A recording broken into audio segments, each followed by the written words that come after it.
Welcome back, viewers, to the latest researches and news. Viewers, a genuinely significant development just came out of Tigray. Former Nigerian President Olusegun Obasanjo made a surprise and scheduled visit to Mekelle, where Tigray's leadership laid out exactly what it would take to even begin real dialogue with the federal government, 5 specific conditions. Today we're breaking down everything that was discussed, what Obasanjo said afterward, and why Tigray's own government still sounds deeply skeptical that any of this will actually lead anywhere. Let's go through it in full detail. According to the latest reports from Tigrayan media, former Nigerian President Olusegun Obasanjo arrived in Mekelle on August 24th. However, this wasn't a regularly scheduled visit, it was a surprise visit. Despite that, the president of the Tigray government set aside his previously scheduled program in order to meet and speak with him directly.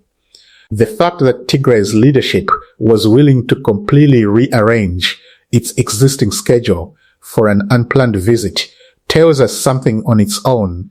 It suggests Tigray's government still sees real value in engaging directly with Obasanjo specifically, given his role as the African Union's High Representative and his history with the original Pretoria Agreement mediation.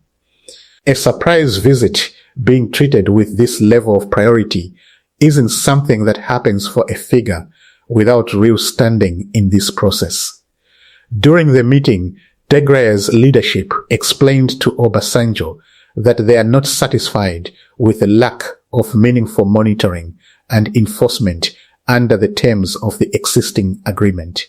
Because of this, they stressed that the following points are fundamental and essential before any dialogue with the federal government can even begin: lifting economic sanctions and embargoes, halting the military buildup and easing tensions, restoring Tigray's sovereignty, ensuring the safe and dignified return of internally displaced people, restoring the political and legal recognition of the Tigray People's Liberation Front. Viewers, the demand to lift economic sanctions connects directly to what we've already told you about the Tigray government describing an economic blockade as part of the ongoing pressure on the population. Halting the military buildup speaks directly to everything we've covered: the troop movements, the border deployments, and the repeated clashes across multiple fronts. The sovereignty and political recognition demands go to the heart of the original Pretoria Agreement's unresolved territorial and political status issues, particularly around Western Tigray. And the return of displaced people reflects the same humanitarian concern that's been raised consistently throughout our coverage of this conflict. None of these 5 points are new demands. They're a direct, consolidated restatement of grievances we've already been tracking individually across several previous videos, now presented together as prerequisites, not just complaints. Former President Obasanjo said he would return to the federal government within the next week or two following these talks. However, based on what emerged from yesterday's discussions, the federal government does not appear to have made any tangible improvement on the core issues that were identified. This gives us a fairly clear signal of where things currently stand. Obasanjo isn't announcing a breakthrough. He is committing to carry these 5 conditions back to Addis Ababa. Whether the federal government responds with genuine movement on any of these points, particularly the economic and military ones, will likely determine whether this surprise visit turns into something more substantial, or simply becomes another entry in a long list of mediation efforts. Given all of this, it's clear that the Tigray government currently has no appetite or political will to repeat what it sees as a failed and unrealistic pattern: repeated negotiations, unfulfilled promises, and a steadily worsening situation and behavior on the ground. This skepticism lines up exactly with everything we've already told you the Tigray government's earlier denial of the Nairobi peace talks rumor, its framing of the Pretoria Agreement as effectively dead in practice, and Debretion's own conditions' heavy statements about negotiations. This isn't a new position being adopted after Obasanjo's visit. It's a continuation of a consistent stance we've been tracking for weeks now. The Tigray government has repeatedly reaffirmed its readiness to engage the people of Tigray and the international community in a meaningful, credible, clear, and time-bound peace dialogue, supported by key and influential international partners. The government has stated that any genuine, solution-oriented peace process must curb and prevent what it describes as continuous provocations from the Ethiopian federal government, and must lift the deliberate economic and other sanctions currently in place. According to this position, peace and stability cannot be achieved through unrealistic expectations or step by step.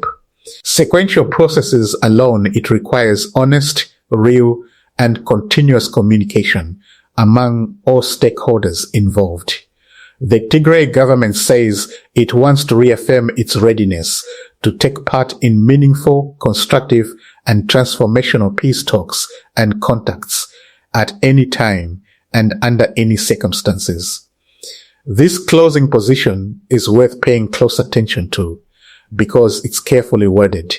On one hand, Tigray is publicly stating it's ready to talk at any time, under any circumstances, which, taken at face value, sounds like an open door. On the other hand, that openness is wrapped tightly around specific, non-negotiable prerequisites: an end to sanctions, an end to military provocations, and genuine ongoing engagement rather than a one-time process. In practice, this means Tigray is presenting itself as willing to negotiate, while placing the burden of the first meaningful move squarely on the federal government's side.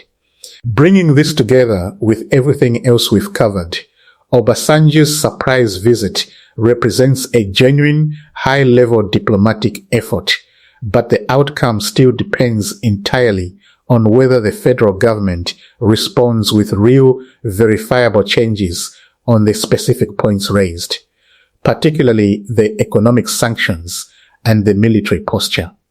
Given the pattern we've already seen with the unimplemented Pretoria Agreement and Tigray's own stated distrust of repeated negotiations without follow-through, this visit alone is unlikely to be treated as a turning point by Tigray's leadership unless it's followed by concrete action, not just further discussion. So here's where things stand. Former President Obasanjo made a surprise visit to Mekelle, where Tigray's leadership laid out 5 clear conditions: economic, military, political, humanitarian, and legal, as prerequisites for any real dialogue. He's expected to carry these back to the federal government within the next week or two. But Tigray's own government continues to voice deep skepticism, having watched previous processes and promises go unfulfilled before.